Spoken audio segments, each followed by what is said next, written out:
আমি 2022 সালে রাজকুমারী সরকারের কাছ থেকে জমিটা কিনেছিলাম। কত শতক?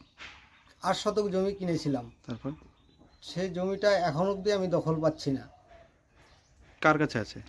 এটা আছে রাজকুমারী সরকারের বড় বোনের ছেলের কাছে, সদীপ সরকার। কি হয়েছিল? সে উনার মানে লোকজন বেশি, দলবল নিয়ে এসে উনি ওই জমিটা, আমার জমিটা বেদখল করছে। এটা জমি তো আমাদের, হ্যাঁ। আমার মাসি ছিল, আমার মাসির জমিটা আমরা যেখানে ছিলাম, আমরা গুয়াহাটি গেছিলাম, এই জমিটা আমাদের, আমার জমি। আমরা অন্য জায়গায় জমি আমরা বদল দিছি, তারপর সে এসে দেখি যে এই জমিটা মাসি বিক্রি করে ফেলেছি। আমি 50,000 টাকাও দিছি মাসিকে, যে আমি রেস্টি নেবো। মাসি ফাঁকা পায়া মাসি জমিটা বিক্রি ফেলেছি। জায়গাটা অনেক কষ্ট করে কিনছিল, তারা জোর করে, গায়ের জোরে জায়গাটা জোর করে রাখছে। সেই জমিটা আমাদের ফেরত দিচ্ছে না।